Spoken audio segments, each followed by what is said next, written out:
Hello बच्चों, स्वागत है आप सभी का मेरे चैनल संस्कृत विद मोनिका पर। और आशा करती हूँ कि आप सभी बहुत अच्छे से मन लगाकर पढ़ रहे होंगे। तो कल हमने किया था अपनी संस्कृत वर्णमाला को बहुत अच्छे से हमने स्वरों के भेद देखे थे। आज हम देखने वाले हैं कि व्यंजन को जो हमारे पाणिनि हैं उन्होंने कितने वर्गों में विभाजित किया है और कितने सूत्र इन्होंने दिए हैं। व्यंजन वर्ण यानी कि हल। संस्कृत में व्यंजन वर्णों को हल कहा जाता है।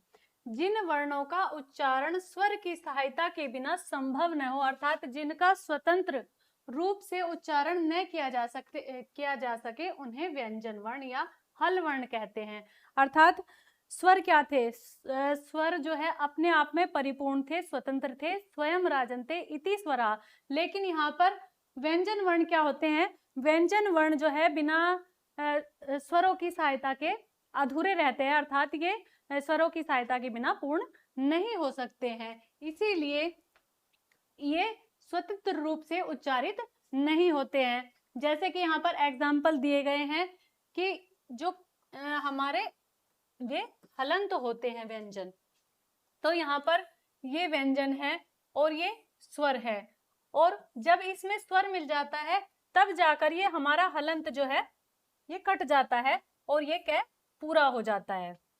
इसी प्रकार से कै प्लस ई बराबर की, ख प्लस ए बराबर ख। तो इस प्रकार से ये हलंत हट जाएगा जब इसमें स्वर का मेल हो जाएगा। अब देखते हैं नेक्स्ट, धातव्य तथ्य। अब कुछ ध्यान रखने योग्य बातें यहाँ पर दी गई है कि आपको इनको बहुत अच्छे से ध्यान में रखना है, क्योंकि इनसे क्वेश्चन बनते हैं। व्यंजनम च अर्धमात्रकम, यानी कि व्यंजनों की आधी मात्रा होती है। पूछा जाएगा कि व्यंजनम च किम मात्रकम, तो यहाँ पर हो जाएगा अर्धमात्रकम, यानी कि व्यंजनों की आधी मात्रा होती है। सूत्र के अनुसार व्यंजन की आधी मात्रा तथा अर्धमात्र होती है। इन्हें हलंत के रूप में लिखा जाता है, जैसे कि कै। तो यहाँ पर हलंत जो सभी दिए गए हैं ये हलंत के साथ दिए गए हैं, लेकिन जब ये हलंत हट जाएगा यानी कि इनमें स्वरों का मेल हो जाएगा और ये पूर्ण हो जाएंगे। हल प्रत्याहार के अंतर्गत समस्त व्यंजन आते हैं, इसीलिए व्यंजन वर्णों को संस्कृत में हल भी कहा जाता है। जिस प्रकार से हमारे स्वर जो है वे अच प्रत्याहार के अंतर्गत आते हैं, उसी प्रकार से हमारे व्यंजन हल प्रत्याहार के अंतर्गत आते हैं। और जो हमारे व्यंजन है ये महर्षि पाणिनि ने इनको 10 सूत्रों में विभाजित किया हुआ है। कुल व्यंजन वर्णों की संख्या 33 है। क्वेश्चन बनेगा कि व्यंजन वर्णों की संख्या कितनी होती है? तो व्यंजन वर्णों की संख्या 33 होती है, जो कि महेश्वर सूत्र के हयवरट से लेकर अंतिम सूत्र हल तक पूर्णतया समाहित है। यदि क्वेश्चन बने कि व्यंजन वर्णों का अंतिम सूत्र क्या है, तो व्यंजन वर्णों का अंतिम सूत्र हो जाएगा हमारा हल। और प्रथम सूत्र क्या है जहां से व्यंजनों की शुरुआत होती है? तो वो होता है हमारा हयवरट। इस प्रकार से हयवरट से लेकर हल तक महेश्वर सूत्रों की संख्या 10 है, यानी कि 10 सूत्रों में हमारे व्यंजनों को निबद्ध किया गया है।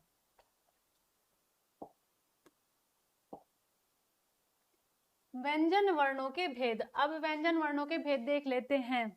व्यंजन वर्णों के मुख्यतः 3 प्रकार होते हैं, स्पर्श, अंतस्थ एवं ऊष्म। इस प्रकार से मुख्य रूप से हमारे जो व्यंजन होते हैं इनके 3 ही भेद होते हैं। सबसे पहले हुआ हमारा स्पर्श व्यंजन, दूसरा हुआ हमारा अंतस्थ व्यंजन और तीसरा हुआ हमारा ऊष्म व्यंजन। तो सबसे पहले देखते हैं स्पर्श व्यंजन। स्पर्श व्यंजन किसको कहा जाता है?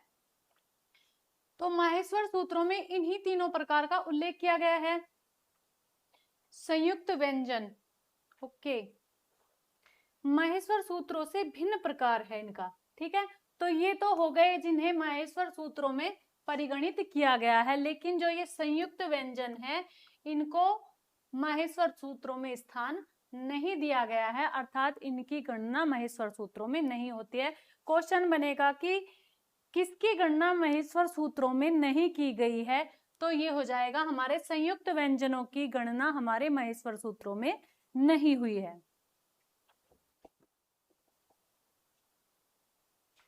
व्यंजन के भेद, व्यंजन के कितने भेद हैं?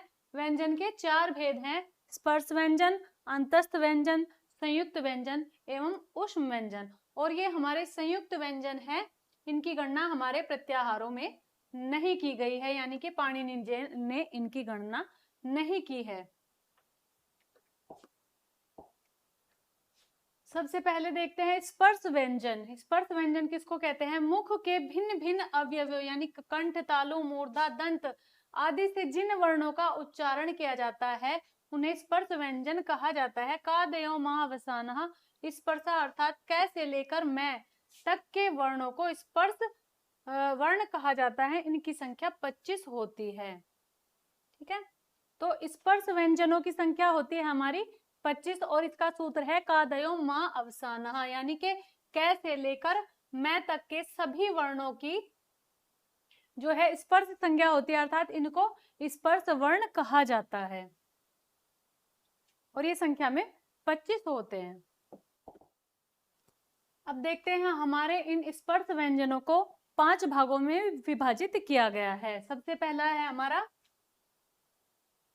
कैवर्ग, कैवर्ग, फिर है चैवर्ग, ये हलंत जरूर लगाना है। ठीक है, इसका बहुत अच्छे से ध्यान रखना है क्योंकि हलंत जो है ये हमारे व्यंजन जो है ये आधे होते हैं। कैवर्ग, चैवर्ग, टैवर्ग, टैवर्ग एवं पैवर्ग। तो इस प्रकार से अब हमारे इन स्पर्श व्यंजनों को 5 भागों में विभाजित किया गया है। तो सबसे पहले हम देखते हैं अपना कैवर्ग। तो कैवर्ग में क्या है? कैवर्ग के अंतर्गत 5 वर्ण आते हैं, कै, खे, गै, घै और अड़े। इस प्रकार से इनका उच्चारण कंठ से होता है और इसलिए इन्हें कंठ्य वर्ण भी कहा जाता है। और इसका एक सूत्र दिया गया है, ऐ है विसर्जनीय नाम कंठ्य, अर्थात जो हमारा ए है और ये कैवर्ग है, कैवर्ग, और जो हमारा विसर्ग यानी कि ये जो है हमारे कंठ से बोले जाते हैं। ए, कै और यहाँ पर है भी छूट गया, ये ए, कै, है और विसर्ग, इन चारों का उच्चारण ये कंठ से होता है। कैवर्ग के अंतर्गत जितने भी कैवर्ग के अंतर्गत आएंगे, कै, खे, गै, घे, अंगे, ये सभी कंठ के कंठ्य में गिने जाएंगे, ये कंठ्य वर्ण कहे जाते हैं।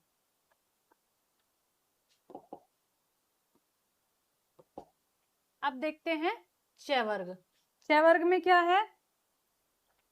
चैवर्ग के अंतर्गत 5 वर्ण आते हैं, सभी में 5-5 वर्ण है, 5 पंजे 25 और इनको 5 भागों में विभाजित किया गया है। तो इसलिए बार बार नहीं बताऊंगी कि इसमें 5 वर्ण है, इसमें 5, सभी में 5-5 वर्णों में विभाजित किया गया है और सभी के जो पंचम वर्ण है ये अनुनासिक होते हैं।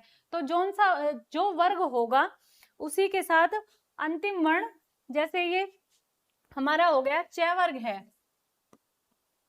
ये हमारा चैवर्ग हो गया और इसका अंतिम वर्ण क्या है? चै, छे, जै, झै, ई। तो ई जो है ये हमारा वर्ण हो जाएगा नासिका। ठीक है, नासिका। तो इसको हम बोल सकते हैं तालु प्लस नासिका। हमें अपने ऑप्शन को बहुत अच्छे से देखना है। कभी कभी ऐसा होता है कि नासिका दे दिया गया होता है और हम नासिका पर टिक कर देते हैं और बाकी हम ऑप्शन को नहीं देखते हैं, लेकिन ऐसे भी ऑप्शन आते हैं तालु प्लस नासिका, नासिका, तालु। तो हमें अच्छे से अपने ऑप्शन को देखना है। यदि नासिका ही दिया गया है तो नासिका होगा, तालु दिया गया है तो तालु ही होगा, लेकिन जहां पर ये दोनों दिए गए हैं वहां पर हमें इसको राइट करना है। ठीक है, अब देखते हैं चै, छ, जै, झै, ये इनका उच्चारण स्थान तालु होता है, अतः इन्हें तालव्य वर्ण भी कहा जाता है। और इसका सूत्र है ई, चू, य, शा, नाम, तालु, यानी कि हमारी जो ई होती है ये च वर्ग, य और ये शैशलजम वाला श, इन सभी का उच्चारण हमारा तालव्य होता है, यानी कि तालु से होता है। अब देखते हैं ट वर्ग। ट वर्ग के अंतर्गत पांचों वर्ण ट, ठ, ड, ढ, ण, इनका उच्चारण मूर्धा से होता है, अतः इन्हें मूर्धन्य वर्ण कहा जाता है और इसका सूत्र है ऋटुरसाणाम मूर्धा। आपको इन सूत्रों को बहुत अच्छे से याद करना है। अगर आपके ये याद हो गए तो आपको आपका क्वेश्चन बिल्कुल भी गलत नहीं हो सकता। जैसे ही आप अपने मन में अपने इस सूत्र को दोहराएंगे तो इसी में हमारे सभी के सभी वर्ण समाहित है, जो कि मूर्धा से बोले जाते हैं, तालव्य से बोले जाते हैं या फिर कंठ से बोले जाते हैं। इन सूत्रों में ही हमारे सभी के सभी वर्ण समाहित है। अब देखते हैं यहाँ पर री हो गया, ट वर्ग हो गया, हमारा र हो गया और ये हमारा ये वाला श हो गया, इनका उच्चारण स्थान मूर्धा है। तो ऋटुरसानाम मूर्धा, जैसे क वर्ग का हमने किया ए को है विसर्जनीय नाम कंठ है, फिर हमने किया ई चो ये शानाम तालु, और अब हम कर रहे हैं ऋटुरे शानाम मूर्धा। तो सभी के सभी यहाँ पर लिखे हुए हैं, बस आपको ये सूत्र याद होना चाहिए। अब देखते हैं नेक्स्ट ट वर्ग। ट वर्ग के अंतर्गत त, थ, द, ध और न, ठीक है, इनका उच्चारण स्थान क्या होता है? ट वर्ग का उच्चारण स्थान होता है दंत्य, इन्हें दंत्य वर्ण कहा जाता है और इसका सूत्र है लृ तुलसा नाम दंतः। अब देखते हैं लृ तुलसा नाम दंतः, यानी के लृ, यानी कि हमारा जो लृ स्वर है, ट वर्ग है, ट वर्ग, ट वर्ग, और ये क्या होगा? ल हो गया और ये वाला स हो गया। इन सभी का उच्चारण स्थान जो है हमारा दंत्य होता है, ठीक है। अब देखते हैं प वर्ग। प वर्ग में प, फ, ब, भ और मैं, इनका उच्चारण स्थान क्या होता है? प वर्ग का उच्चारण स्थान होता है ओठ, ओष्ठ होता है, ठीक है। ओष्ठ्य वर्ण भी इसको कहा जाता है। उ पूप धमानिया नाम ओष्ठौ, इसका सूत्र है उ पूप धमानिया नाम ओष्ठौ, यानी कि हमारा उ स्वरों को भी इसमें लिया गया है साथ साथ, और हमारा पू यानी कि पवर्ग, पवर्ग और उप उपधमानिया, और जो उपधमानिया होते हैं इनको भी इसमें लिया गया है। ऊष्म व्यंजन, अब आ गया हमारा ऊष्म व्यंजन। तो हमने सबसे पहले क्या देखा? स्पर्श व्यंजन, उसके बाद हमने देखा अंतस्थ व्यंजन, अब हम देख रहे हैं अपने ऊष्म व्यंजन। ऊष्म किसको कहा जाता है? ऊष्म कहा जाता है शैशल्यम वाला से, पेट पटासा वाला से, सपेरे वाला से और है, इनको ऊष्म कहा जाता है। ऊष्म इनको इसलिए कहा जाता है कि इनको बोलते समय जो है हमारी जो ध्वनि होती है वो घर्षण के साथ बाहर निकलती है और हमारे मुख से जो है गर्म हवा निकलती है, इसलिए उनको ऊष्म कहा जाता है। शल ऊष्माण है, यानी कि शल प्रत्याहार जो है, प्रत्याहार में आपको आगे पढ़ाऊंगी। आप सोच रहे होंगे कि शल, अण, अच ये क्या बता रही हैं, तो मैं अभी इसके बाद हमारे स्वर और व्यंजन की समाप्ति के बाद मैं आपको प्रत्याहारों को भी सिखाऊंगी कि प्रत्याहारों को कैसे पहचानते हैं और उनको कैसे गिना जाता है कि किस प्रत्याहार में कौन कौन से वर्ण आए हैं। अर्थात शल प्रत्याहार के अंतर्गत आने वाले 4, तो शल प्रत्याहार में कितने वर्ण आते हैं? 4, और यण प्रत्याहार में कितने वर्ण आते हैं? यण प्रत्याहार में भी हमारे 4 ही वर्ण आते हैं। इस प्रकार से ऊष्म व्यंजन कहलाते हैं। इनके उच्चारण के लिए अंदर से अधिक जोर से श्वास लेनी पड़ती है, यानी कि जो हमारी श्वास होती है, जो हमारी बोलते समय जो हमारे मुख से ध्वनि निकलती है वो बहुत ही गर्मी के साथ बाहर निकलती है, बहुत ही घर्षण के साथ बाहर निकलती है। अब देखते हैं नेक्स्ट संयुक्त या मिश्रित व्यंजन। इनको महर्षि पाणिनि के व्याकरण के जो महेश्वर सूत्र दिए गए हैं इसमें परिगणित नहीं किया गया है। तो संयुक्त या मिश्रित व्यंजन को हमारी उसमें माहेश्वर सूत्रों में परिगणित नहीं किया गया है। ये क्वेश्चन बन सकता है, तो आपको बहुत अच्छे से इसको ध्यान में रखना है। संस्कृत में मुख्य रूप से 4 संयुक्त व्यंजन माने जाते हैं। तो संयुक्त व्यंजनों की संख्या यदि पूछी जाए कि संयुक्त व्यंजन कितने होते हैं, तो संयुक्त व्यंजन होते हैं हमारे 4। कौन से? क्षय, त्रय, ज्ञ और श्रेय। तो इस प्रकार से ये व्यंजन 2 या 2 से अधिक वर्णों के मिलने से बनते हैं। ठीक है, ये व्यंजनों के मेल से ही बने हैं। तो देखते हैं संयुक्त व्यंजन का वर्ण विच्छेद, इसको तोड़कर देखते हैं कि किसके मेल से क्या बना है। तो यहाँ पर देखते हैं हमारा क्षय कैसे बना है। ये क हलंत है और ये हमारा क्षय दिया गया है। ठीक है, यदि इसमें इस क्षय को हलंत कर दिया जाए, जैसे यहाँ पर समझाया गया है कि इस क्षय को पूरा दिया गया है। क्यों दिया गया है? क्योंकि इस क्षय में हमने ए को जोड़ा है बाद में। ठीक है, और यहाँ पर क और क्षय के मेल से हमारा अक्षय क्षत्रिय बनता है। तो इस प्रकार से क हलंत, क्षय हलंत और उसके बाद हमारा ए स्वर जब मिलता है तब हमारे अक्षय क्षत्रिय का निर्माण होता है। अब देखते हैं त्रय। त्रय कैसे बना है? तय प्लस रे, यानी कि तय आधा और रे आधा, उसके बाद हमारा ए स्वर, तब जाकर ये हमारा त्रय बना है। इसी प्रकार से ज्ञ, जय और अय के मेल से हमारा ज्ञ बना है। जय, अय और ए। जब तक इसमें स्वर नहीं मिलेगा तब तक ये पूर्ण नहीं होंगे। अब देखते हैं क्षय। श्रेय कैसे बना है? क्षय और रे, यानी कि क्षय हलंत, रे हलंत और उसके बाद जो है हमारा ए मिल जाता है, तब जाकर ये हमारा बनता है। तो यदि आपको कंफ्यूजन करने के लिए ऐसे भी दे दिया जाएगा कि जैसे हमारा ये क्षय किसके मेल से बना है।